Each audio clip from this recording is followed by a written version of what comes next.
Shalom everybody. Ayo, duduk, kita mulai yuk.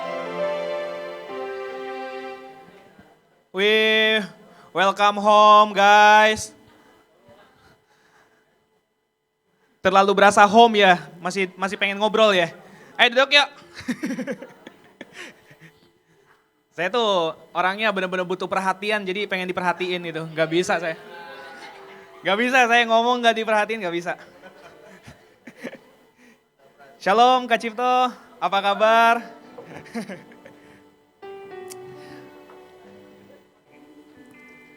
Oke.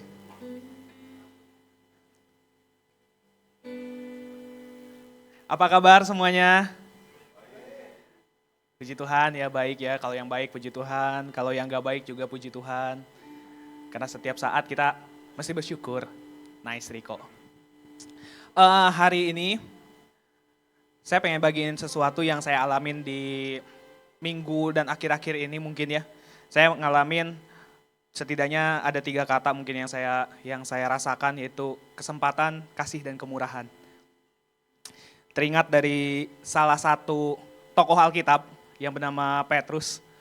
Jadi kalau teman-teman tahu ya, Petrus itu pernah ada di satu kondisi di mana ketika mereka mau menyeberang ke salah satu tempat, di salah satu danau, mereka melihat Tuhan Yesus berjalan di atas air. Lalu ketika terlihat Yesus berjalan di atas air, mereka mengira hantu, ternyata itu Tuhan gitu. Saat mereka menyadari bahwa itu Tuhan Yesus, Petrus ngomong ke Tuhan, nyamperin Tuhan gitu.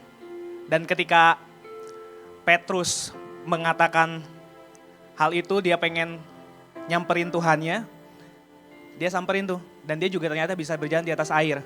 Karena kepercayaannya dia kepada Tuhan, akhirnya dia juga ikut berjalan di atas air. Tapi seketika dia merasakan angin sepoi-sepoi doang, yang akhirnya menggoyangkan imannya dia, dan dia tenggelam. Tapi ini yang menarik teman-teman, ketika Petrus tenggelam, Tuhan Yesus mengulurkan tangannya. Di sini saya kayak ngerasa relate banget dengan kehidupan saya. Berapa kali dan seberapa sering sekali saya tuh kehilangan iman percaya saya kepada Tuhan. Tetapi yang saya rasakan adalah kesempatan, kasih, dan kemurahan dari Tuhan. Bukan saya yang nyamperin Tuhan, tetapi Tuhan yang mengulurkan tangannya kepada saya. Dan saya yakin teman-teman, semua kita juga mengalami hal yang serupa. Seberapa jauh kita atau mungkin seberapa kita ngerasa sudah kehilangan iman kita, percaya deh Tuhan bakal cariin kita. Dan itu benar-benar berasa banget di kehidupan saya. Dan saya merasakan hal itu. Kalau saya boleh merasakan itu, saya yakin dan percaya teman-teman di tempat ini juga bisa merasakan hal yang sama, amin. Dan kalau kita bisa merasakan hal itu, tidak ada satu alasan apapun untuk kita tidak bersyukur, amin. Oleh karena itu yuk kita mau datang kepada Tuhan, kita mau bersyukur, kita berdoa, kita ambil saat teduh sejenak. Roh Kudus mau hadir di tempat ini, kita mau menyembah Tuhan. Bapa, kami bersyukur Tuhan untuk hari ini, untuk kesempatan baru yang Tuhan berikan kepada kami, untuk kemurahan Tuhan, untuk kasih Tuhan yang masih mencari kami ya Tuhan, sekalipun kami jauh terhilang ya Bapa. Tapi Tuhan, Engkau Bapa yang baik. Terima kasih Tuhan. Tuhan, kalau sebentar kami mau datang menyembah-Mu Tuhan. Kami mau memuji, meninggikan nama Tuhan. Dan kami mau diperbaharui pikiran kami, akal budi kami ya Tuhan. Hati kami, roh kami ya Tuhan di tempat ini. Siapkan kami ya Bapa. Bekerjalah Tuhan untuk kami ya Tuhan. Urapan-Mu kiranya turun di atas kami ya Bapa. Terima kasih Tuhan di dalam nama Tuhan Yesus. Kami siap untuk menyembah Tuhan. Kami siap untuk mendengarkan kebenaran firman-Mu di dalam nama Yesus. Amin. Kita beri tepuk tangan yuk bagi Yesus. Puji Tuhan, Tuhan Yesus baik, amin.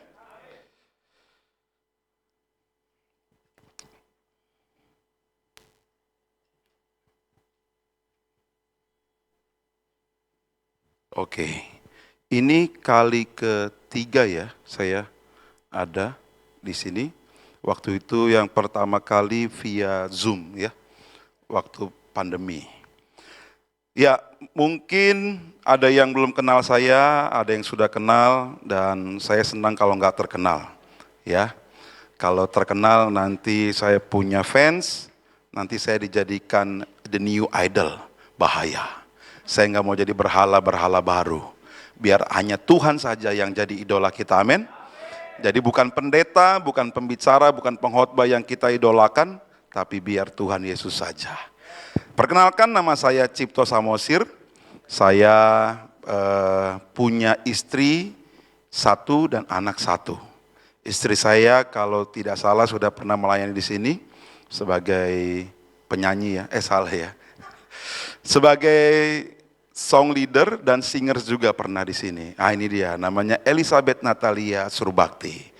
Anak saya itu kalau kemarin kita di Depok itu di tempat yang acara kita kumpul-kumpul bareng, ada yang gemuk, gemoy dan menggemaskan, itu anak saya. Namanya Henok Giuseppe Cokabil Samosir.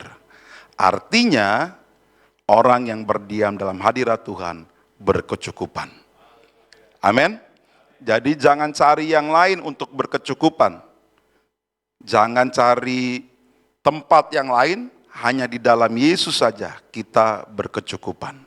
Nah, hari ini kita akan dengar firman Tuhan dan temanya boleh ditampilkan. Ah, ini dia. Kita bikin romantis. Baca sama-sama, 1, 2, ya, kita bikin. Gak usah nyanyi. Ya, itu lagu dunia, gak boleh. Kalau di luar sini baru nyanyi sama-sama boleh. Ya, karena kata Eden ini temanya masih keluarga. Nah, keluarga itu harus romantis. Katakan romantis. Tahu kepanjangan romantis? Salah. Anak Tuhan gak boleh ngerokok. Aduh. Saya kasih yang baru nih ya. Romantis itu rombongan makan gratis. Nah, ya, jadi jangan main rokok. Harus bertobat yang merokok di sini. Haleluya, puji Tuhan. Kita bikin romantis. Di keluarga itu harus romantis. Romantis itu muncul dari papa dan mama. Kalau setiap hari kita lihat ada romantis di keluarga, maka kita akan jadi orang yang penuh dengan keromantisan. Romantis ini bukan bicara tentang orang yang kita sukai, bukan. Itu terlalu cetek. Saya punya Tuhan yang begitu sangat romantis. Apa bukti romantisnya? Yohanes 3 ayat 16. Karena begitu besar kasih Allah akan dunia ini, sehingga Ia, Bapa, mengaruniakan, memberikan kita, menganugerahkan kita anaknya yang tunggal. Supaya apa? Supaya kita beroleh hidup yang kekal. Bayangin, romantis gak? Kalau Tuhan Yesus, Bapa kita gak romantis, kita gak selamat teman-teman. Pasti kita akan mengalami yang namanya hukuman kekal. Kita akan masuk ke dalam neraka. Tapi karena kita punya Tuhan yang begitu romantis, kita punya Tuhan yang penuh dengan cinta, maka harusnya kita juga harus saling mencintai. Ini saya barang baru nih ya, sebentar. Tengah ya, kan barang baru, ya itu dia. Filipi 2 ayat 5 sampai dengan 7, kita baca sama-sama. Filipi 2 ayat 5 sampai dengan 7 boleh dilihat di Alkitabnya masing-masing. Di kitab sucinya, kalau nggak bawa yang versi cetak, di handphone sucinya saja. Tapi berharap jangan buka IG, jangan buka X, ya, jangan buka Thread, ya. Saya punya semuanya. Jangan buka YouTube juga. Nah, saya juga punya channel YouTube. Silakan di-subscribe. Haleluya. Filipi 2 ayat 5 sampai dengan 7 berkata demikian, hendaklah kamu dalam hidupmu bersama menaruh pikiran dan perasaan yang terdapat juga dalam Kristus Yesus, yang walaupun dalam rupa Allah tidak menganggap kesetaraan dengan Allah itu sebagai milik yang harus dipertahankan, melainkan telah mengosongkan dirinya sendiri dan mengambil rupa seorang hamba dan menjadi sama dengan manusia. Ini bukti lain dari keromantisan Yesus. Tuhan mengosongkan dirinya. Dia tidak menganggap dia Tuhan yang paling penting di dunia ini. Tapi ketika dia datang ke dunia, dia menjadi sama dengan manusia. Di dalam rumah tangga, di dalam keluarga, memang benar ada struktur dalam rumah tangga. Ada orang tua, ayah dan ibu, ada abang, ada kakak, ada adik-adik. Ini kita bicara keluarga inti ya, bukan keluarga besar. Kalau keluarga besar makin mumet nanti. Ya, keluarga inti aja udah mumet, betul? Coba lihat muka-muka mumet kiri kanan. Nah itu muka-muka mumet di keluarga tuh ya. Nah, lagi mumet sama bapaknya, lagi mumet sama abangnya sendiri. Ya, lagi mumet sama ibunya juga. Apalagi ngomongin kakek, nenek, ya kan? Abang sepupu, sepupu, itu makin ribet. Nah hari ini kita bicara tentang keluarga inti aja. Bicara tentang keluarga itu harusnya kita belajar mengosongkan diri. Tidak ada menganggap yang saya lebih penting di keluarga ini. Saya yang menafkahi keluarga ini biar kalian tahu ya. Kan gitu. Apalagi anak-anak kalau udah kerja itu tengilnya minta ampun. Baru bisa beli beras 5 liter aja kayak udah ngerasa ngasih segalanya di rumah tangga, di keluarga. Ya kan? Biar mama tahu ya, saya udah beli beras 5 liter. Dah. Kalau maknya balikin, biar lo tahu ya Tong.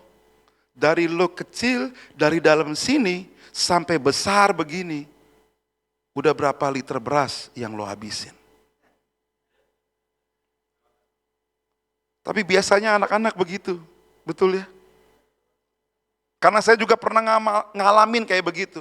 Waktu saya kerja, saya punya penghasilan, saya punya duit, saya beli TV flat. Saya bawa dengan bangganya. Wow, dalam hati pasti mama saya bilang ini, wih kau anak yang luar biasa. Nyampe rumah saya setting semuanya. Terus mama saya bilang apa? TV baru. Iya mak. Oh. Berharap dibilang, oh. Kayak waktu Yesus keluar dari air, dibaptis. Inilah anak yang kukasihi, kepadanya lah aku berkenan. Berharap kayak begitu. Ternyata enggak. Saya lahir, saya besar, saya berkembang seperti ini, sampai saya punya keluarga, bapak ibu saya itu bukan orang yang romantis. Menurut pandangan saya. Tapi ketika saya belajar dan belajar. Oh, mereka punya bahasa romantis sendiri. Saya orang Batak, Tulen. Gak ada Ambon-Ambonnya, gak ada NTT-NTT-nya. Bapak mama saya orang Batak. Orang Batak itu kalau dibilang romantis, udah malu gitu. Nah, itu orang Batak tuh pasti. Ya. Malu. Pegangan tangan aja malu kalau udah punya anak, punya cucu. Itu kalau rumah tangga orang Batak tuh, saya ngomongin orang Batak aja, nanti kalau ngomongin suku lain dibilang rasis. Ya saya bilangin diri saya sendiri. Itu baris satu, suami di depan, baru istri, baru anak-anak, kayak tentara. Gak ada tuh bergandengan tangan begini. Tapi saya belajar melihat mereka, oh begini tuh bahasa romantisnya mereka. Nah saya berharap juga teman-teman di sini, kalau mungkin orang tua kita berpikir gini, kok kalian tuh gak ada romantis-romantisnya ya? Contoh dong kayak film Korea, ya elah jauh.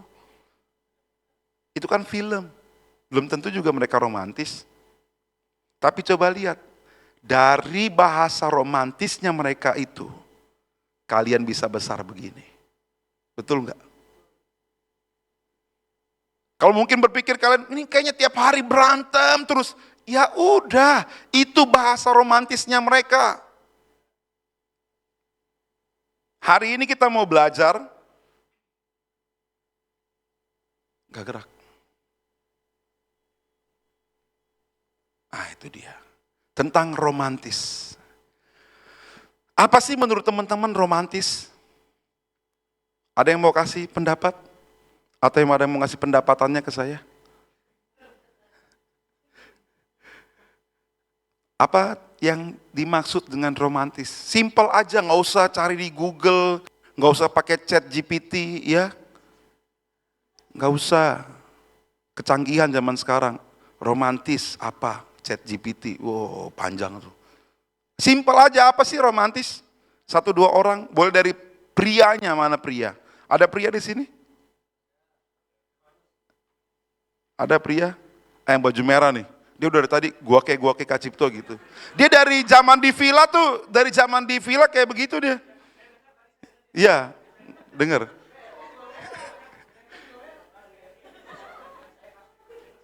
Bajunya aja sinode GBI itu.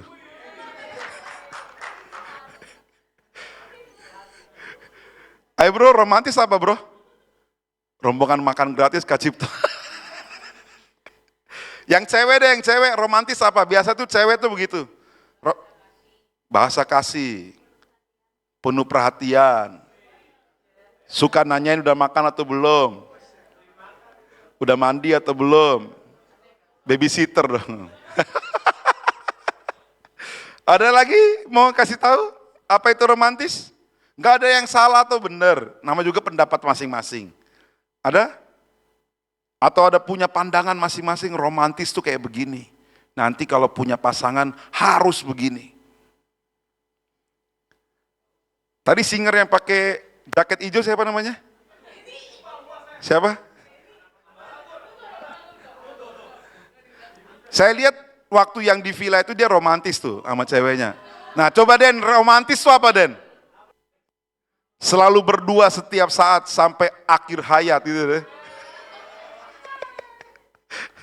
Romantis adalah, nih, saya ambil dari beberapa ayat Alkitab sebenarnya ini, ya. Romantis itu bicara begini, ekspresi kasih sayang yang mendalam dan penuh perhatian terhadap orang lain yang melibatkan kemampuan untuk memberikan tanpa pamrih dan melakukan pengorbanan, ini yang luar biasanya, demi kebahagiaan dan kesejahteraan orang yang dicintai. Itu romantis. Jadi romantis itu bukan candlelight dinner doang. Ya, cewek-cewek yang nonton Korea, ih seru deh, pengen deh banget diajak candlelight dinner. Ya elah, candlelight dinner doang. Habis itu diputusin. Candlelight dinner di nasi goreng pinggir jalan juga mantep. Jadi romantis itu bicara tentang ekspresi, tentang momennya yang tepat. Romantis itu apa yang Tuhan sudah lakukan itu romantis. Sama seperti orang tua kita, bapak ibu kita di rumah. Mereka punya ekspresi kasih yang beda-beda. Tapi sampai hari ini, puji Tuhan, mereka masih sama-sama. Gak ada kata cerai. Dan mereka gak cerai. Tahun depan orang tua saya 70 tahun, bapak saya. Dan mereka sudah menikah kurang lebih 39 tahun. Kalau saya lihat perjalanan hidup mereka, itu hampir tiap hari tempur. Tempurnya bukan cuma ngomong. Itu ada golok-golok diangkat, men. Karena kami punya pemotongan B1 dan B2. Saya ini keturunan opung saya punya lapo. Dari mulai PGC itu terminal, saya udah di situ. Kita punya lapo di situ. Lalu kami pindah, kami buka di terminal Jakarta Utara, di Tanjung Priuk. Itu lapo juga. Yang belum tahu, dulu Indonesia. Dulu Jakarta itu punya bis tingkat. PPD 43. Nah, tua kan gua. Itu bis tingkat tuh kayak di London. Emang London doang. Sekarang Indonesia, Jakarta ada ya, tapi khusus untuk sekitaran di situ aja. Dulu itu rutenya Cililitan, Tanjung Priuk, bis tingkat. Jadi kalau ketemu pisau ya pisau. Itu angkat. Dan mama saya bukan kayak di film-film di Indosiar itu. Yang kalau dimarahin, enggak. Itu kasih perlawanan dengan gigih pokoknya. Pada saatnya defense, counter attack langsung. Namanya juga dua-dua orang Batak. Sama-sama makan anjing sama babi. Keras kan? Jadi saya nggak kenal dulu nih apa yang namanya romantis itu apa. Saya aja sama istri saya lagi, ini juga belajar. Bukan orang yang romantis amat. Terakhir kita candlelight dinner itu di daerah jauh lah ya. Itu menepati janji saya setelah berapa tahun saya? 5 tahun. Dari 2015, 2014 bro. Itu enggak lupa kan? Coba. 2014 kami menikah. 15, 11, 14. Setelah hari itu saya bilang nanti kita honeymoonnya ke Bali. Tapi setelah 5 tahun kemudian. Pria harus tetap janji. Tapi harus ditepati. Ada uang tepati. Dan puji Tuhannya Tuhan berkati. Berangkat ke Bali. 1 minggu. Nginepnya sorry ya. Nggak di Oyo. Mohon maaf. Nggak di Red Doors. Gatel.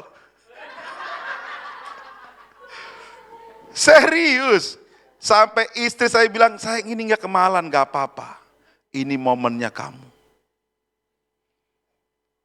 Ya, kalau punya duit nggak apa-apa. Kalau lagi nggak punya duit, ya Red Doors lah, ya kan? Pakai autan biar aman.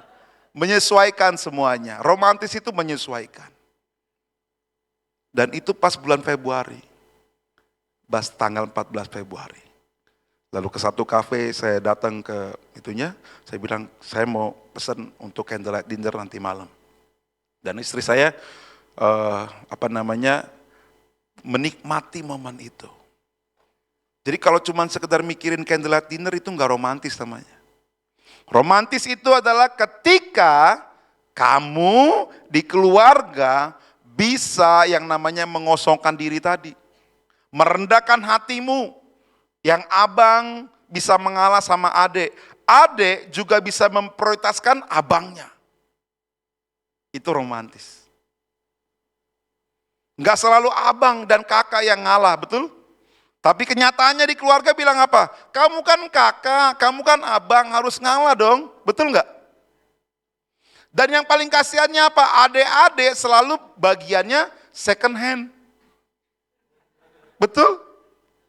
Yang adik yang ngerasain baju seragam kakaknya, abangnya turun ke adiknya. Disimpan rapi-rapi sama ibunya. Nanti masuk, ini pakai nih. Ada yang ngerasain gitu? Atau semuanya baru? Kalau baru, mantep punya tuh orang tuanya.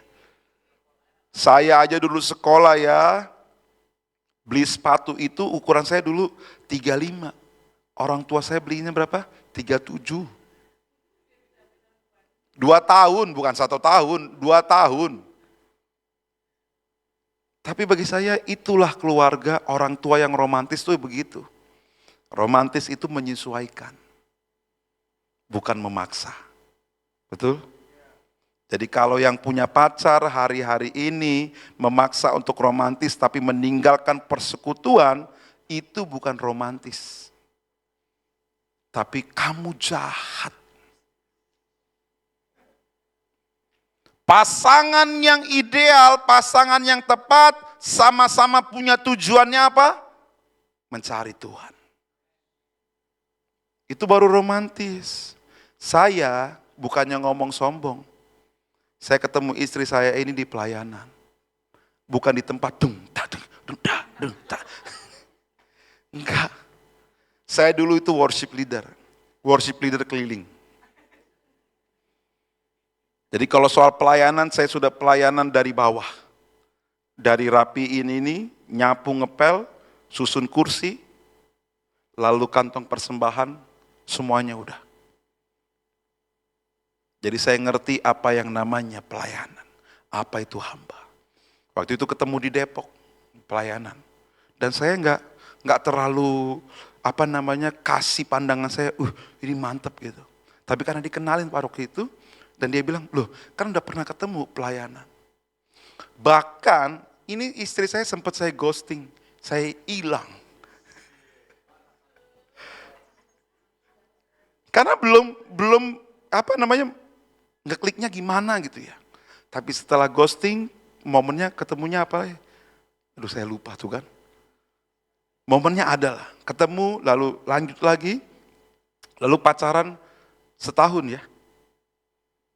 Dan saya lamar dia di Resto Taman Hek. Masih ingat, tanggalnya yang lupa.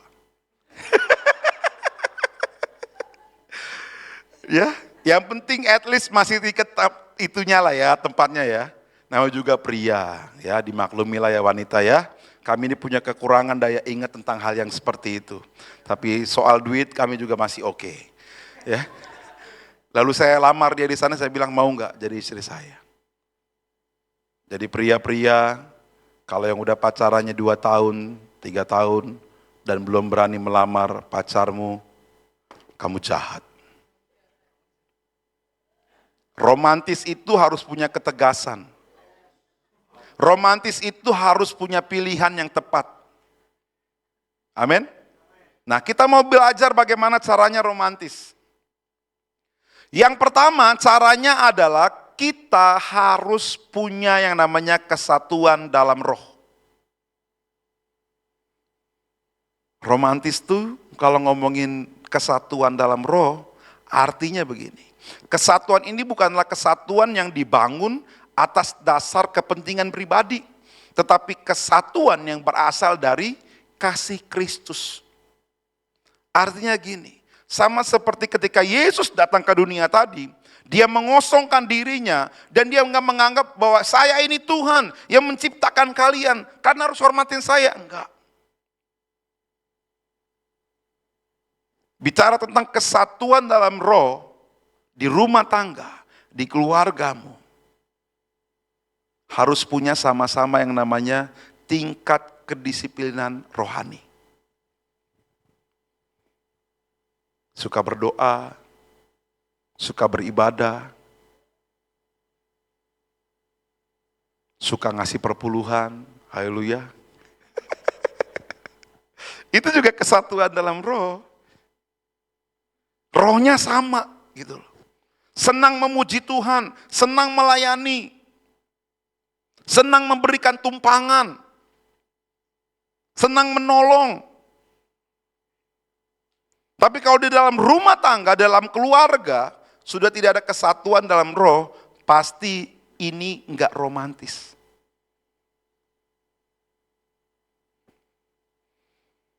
Contohnya siapa? Contohnya, dilihat di rumah kalian masing-masing.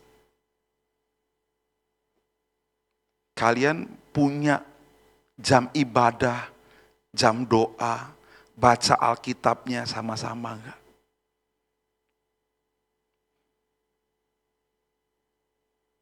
Atau kalian berpikir, ya Kak, yang penting baik-baik aja udahlah, gak usah ngomongin kesatuan dalam roh.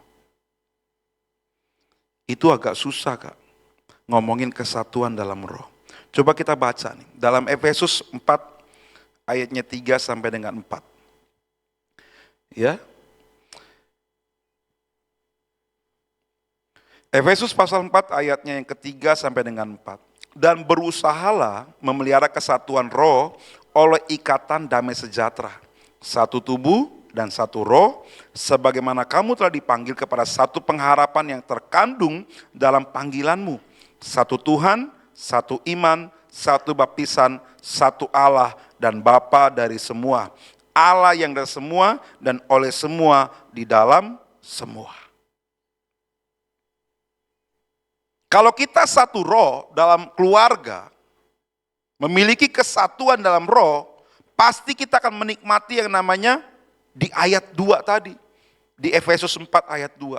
Hendaklah kamu selalu rendah hati, lemah lembut, sabar.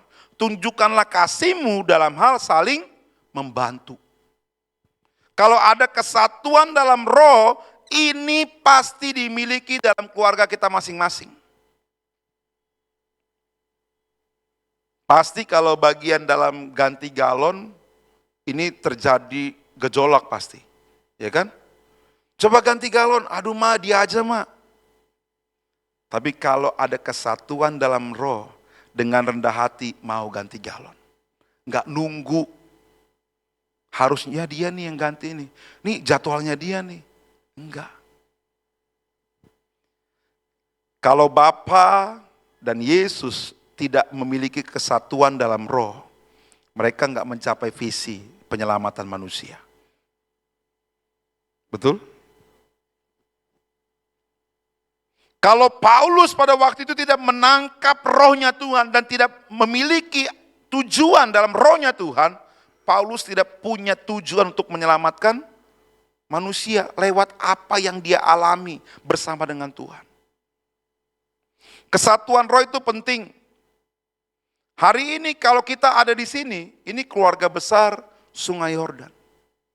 Kalau kita nggak memiliki kesatuan dalam roh, visi yang dari atas, dari pimpinan kita nggak akan bisa jalankan dengan benar. Visinya harus datang dari atas. Kita yang di bawah nggak boleh pasang misi sendiri. Semuanya harus tunduk dari atas ke bawah. Itu kesatuan dalam roh. Dalam rumah tangga juga, dalam keluarga juga. Kalaupun hari ini Bapak kita mungkin ya. Mungkin kita menganggap rohani kita lebih baik daripada orang tua kita. Tapi firman Tuhan katakan apa? Hormatilah ayahmu dan ibumu. Supaya di tanah yang diberikan Tuhan kepadamu. Kunci engkau berhasil, kunci untuk sukses gampang. Hormati ayahmu dan ibumu. Titik. Nggak usah pakai tapi kak, bapak saya begini, mama saya begini. Enggak. Tuhan nggak bilang begitu. Tuhan cuma bilang hormatilah ayahmu dan ibumu. Kalau kita punya kesatuan dalam roh, kita dengan rendah hati mau menghormati orang tua kita. Jangan menganggap paling penting, jangan menganggap engkau karena sudah pelayanan di mimbar, rohanimu lebih tinggi daripada orang tuamu. Enggak. Waktu Daud, dia memiliki kesatuan dalam roh dengan Tuhan, dia senang memuji Tuhan, dia senang menyembah Tuhan. Bahkan dia tuh orang yang enggak dianggap di keluarganya. Tapi dengan santai, dengan rendah hati, dengan lemah lembut, dia tetap tolong bapaknya. Dia tetap tolong abang-abangnya. Yang nganggep Daud nggak ada apa-apanya. Udah Daud lo kecil, cuman cocok untuk jadi pengembala 2-3 ekor kambing domba. Tapi ketika Daud memiliki kesatuan dalam roh dengan Tuhan, dia senang menyembah kepada Tuhan. Daud jadi pribadi yang jadi contoh di keluarganya. Hari ini, kalau teman-teman mungkin gak dianggap di keluarga masing-masing, mungkin dianggap orang yang paling nyusahin, sekolah aja tinggal kelas, ya kan? Kuliah aja, C aja udah bagus lah. Udah lulus kuliah gak kerja-kerja, ingat, tetap datang sama Tuhan. Jangan malah cari yang tempat lain. Jangan cari pelarian. Datang sama Tuhan. Bersatu dengan rohnya Tuhan. Tuhan akan berikan kekuatan. Karena satu orang diselamatkan, maka seisi rumah Tuhan selamatkan. Tapi juga jangan songong. Kalau engkau mau menginjili orang tuamu, injili dengan sopan. Injili dengan hormat. Jangan nunjuk-nunjuk, Bapak tahu nggak? Duduk Pak sini, biar dia, firman Tuhan nggak nyampe, pala kita putus. Ya kan? Harus memiliki kesatuan dalam roh. Bagian berikutnya, ini dia. Bicara tentang romantis, keluarga yang romantis, punya kesetiaan dan belas kasihan. Harus setia dengan keluargamu. Ini anak-anak muda, anak-anak remaja, apalagi yang cowok ya. Yang cewek juga sih. Seringkali lebih menganggap penting temannya daripada orang tuanya. Betul nggak? Dan menganggap paling hebat temannya daripada abang dan kakak atau adik-adiknya. Bahkan mereka lebih nyaman curhat sama temennya dibandingkan dengan keluarganya. Ya mungkin di keluarga tidak ada belas kasihan.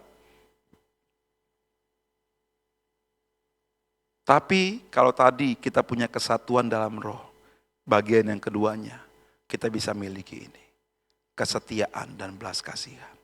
Hari ini kalau kita statusnya abang atau kakak, punya adik yang mau ngerjain PR, ya saya bingung nih. Ketika adiknya datang, bang, nih tolonglah ngerjain PR, gak ngerti. Udah sono, tanya aja mau Google lah, gitu. Terus adiknya nanya, gue ini adiknya Google atau adik lo ya bang, gitu.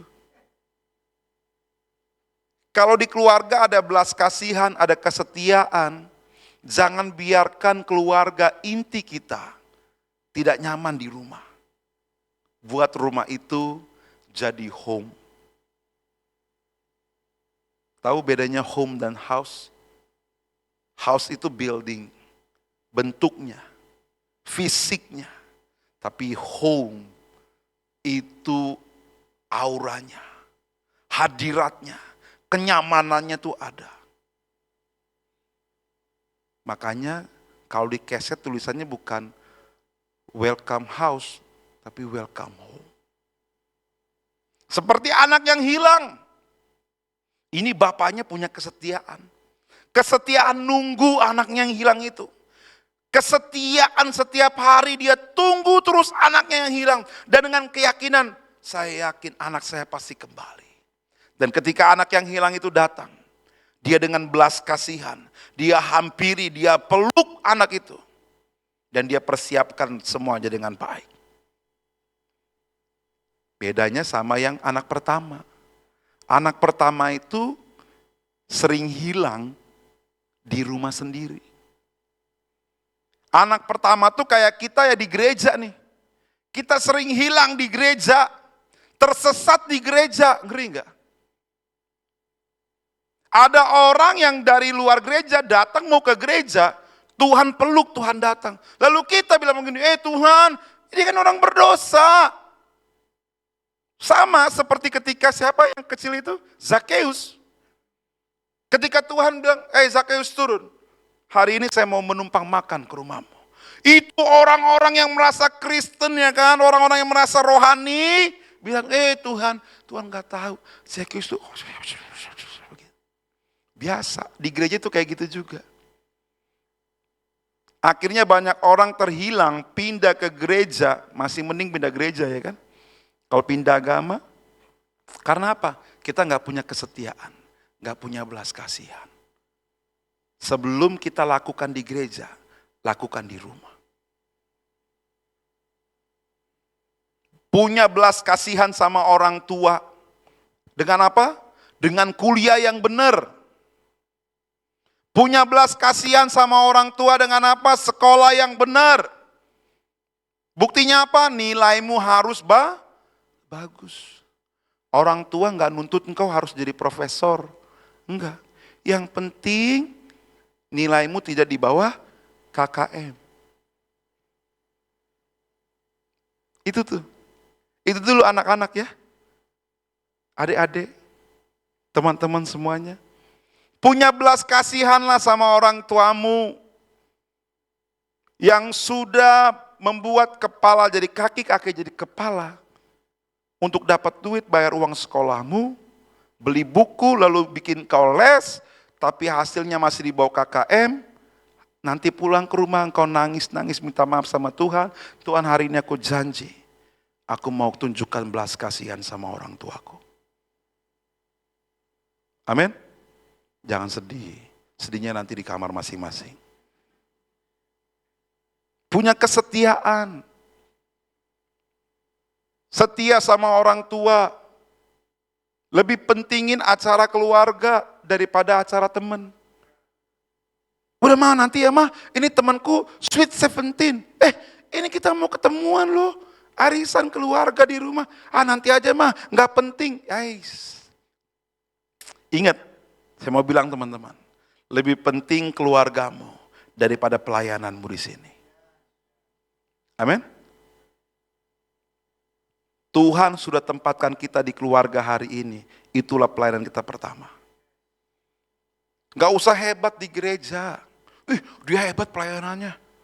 Dari terbit matahari sampai pada masuknya, dia ada di gereja. Tapi di rumah, dari terbit sampai matahari masuk, dia ada di kamar tidur sepanjang hari. Jadi berkat? Enggak. Engkau harus jadi berkat. Engkau harus terbukti kesetiaanmu, belas kasihanmu di rumah. Dan harus keluar dari mulut orang tuamu bilang begini, itu anak yang luar biasa. Manteplah dia pelayanan.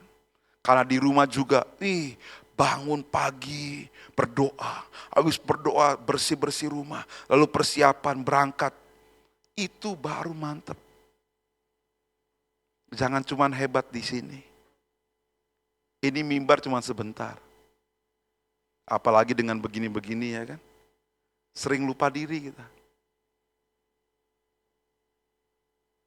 Jadi harus punya kesetiaan dan belas kasihan. Filipi 2 ayat 3 sampai 4. Demikian firman Tuhan, dengan tidak mencari kepentingan sendiri atau puji-pujian yang sia-sia, sebaliknya hendaklah dengan rendah hati, yang seorang menganggap yang lain lebih utama daripada dirinya sendiri.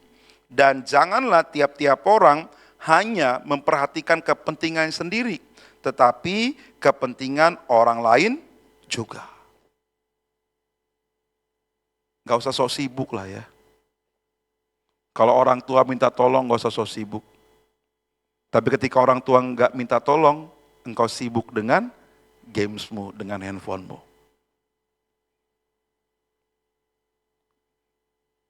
Tetapi kepentingan orang lain. Kalau abangmu, adikmu minta tolong, tolong dengan baik. Kalau orang tua mau minta tolong, tolong dengan baik. Tidak dengan menggerutu. Tidak dengan bilang, aduh saya mulu, saya mulu, saya mulu, saya mulu. Berbahagialah namamu disebut dan dipanggil oleh ibumu. Kayak lagu, di doa ibuku. Jadi ketika namamu disebut, namaku disebut. Tapi ketika lagi disuruh itu juga lagi doa. Tolong dong ganti galon. Itu. Engkau didoain supaya engkau kuat. Belajar dari angkat galon. Itu. Ya kan? Karena terbukti. Istri saya kalau nggak ada saya kuat dia. Bisa sana sat. Tapi ketika saya ada, kekuatannya hilang entah kemana. Sayang tolong ambil laundry dong. Sayang tolong ini dong. Sayang tolong ini dong. Wah, berarti saya masih didoakan. Supaya jadi suami yang lengkap. Amin. Yang terakhir. Katakan terakhir. Bangkitlah dari tidurmu. Ya, Magic words itu kalau di pengkhotbah. Yang terakhir, yang di pojok-pojok itu langsung merenggak. Puji Tuhan lumayan 25 menit. Agak-agak tutup mata ya kan. Bagaimana jadi romantis? Belajar dari keteladanan Kristus. Itu orang yang romantis loh. Saya bagian yang romantis dari Yesus adalah ketika dia membangkitkan orang mati yang sudah mati berapa hari? Berapa hari Lazarus matinya? Ada yang tahu? Denny. Berapa hari? Dia lagi cek chat GPT dia. Lazarus berapa hari matinya gitu.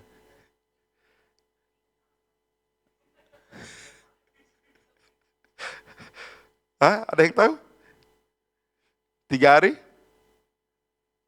Bapak Daniel Darmawan? Berapa hari? 3 hari deh biar jadi langganan. Ya?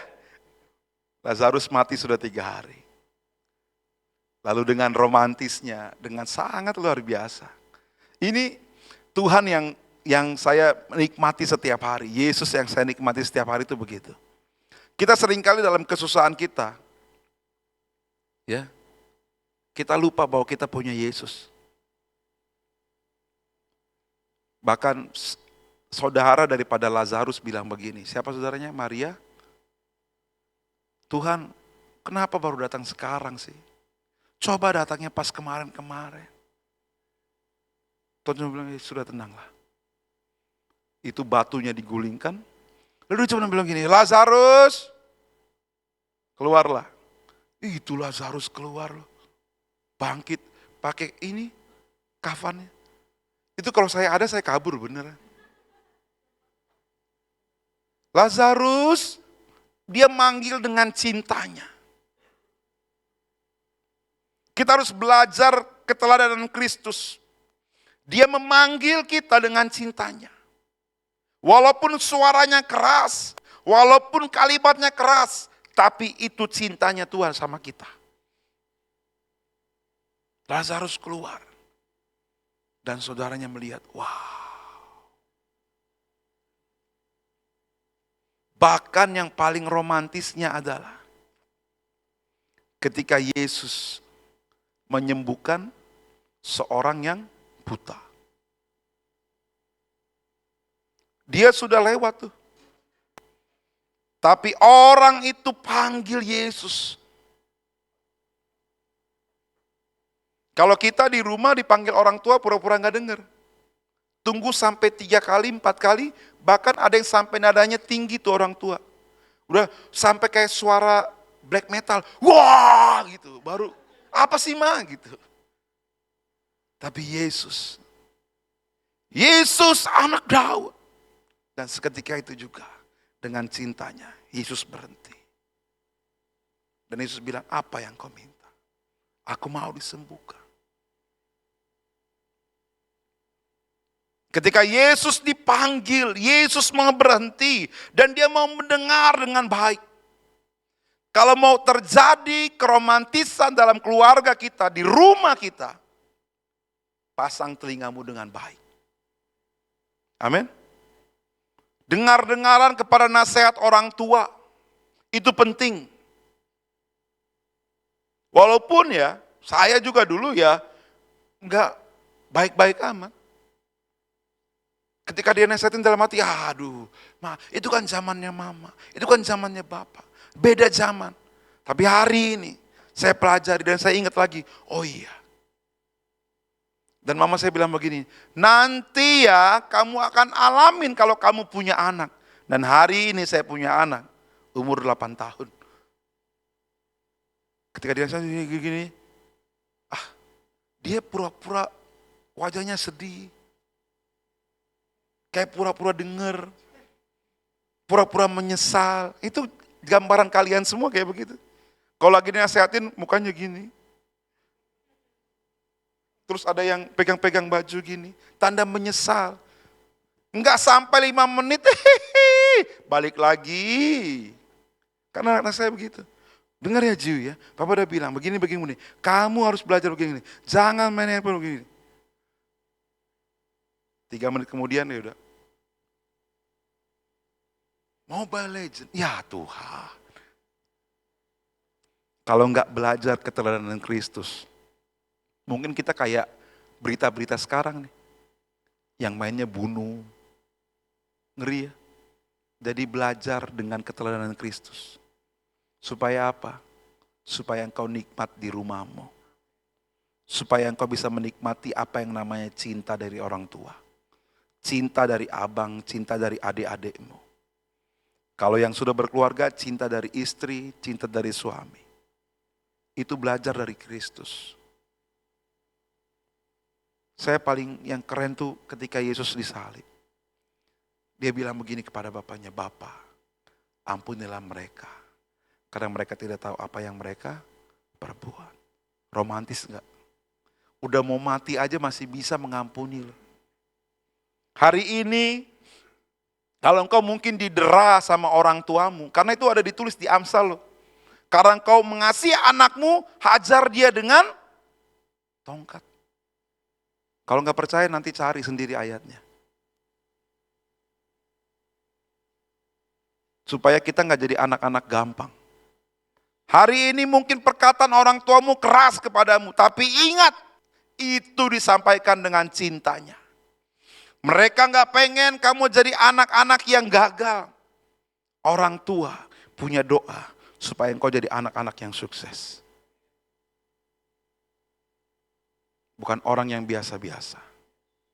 Amin. Belajar dari keteladanan Kristus. Ayat terakhir di ayat 8.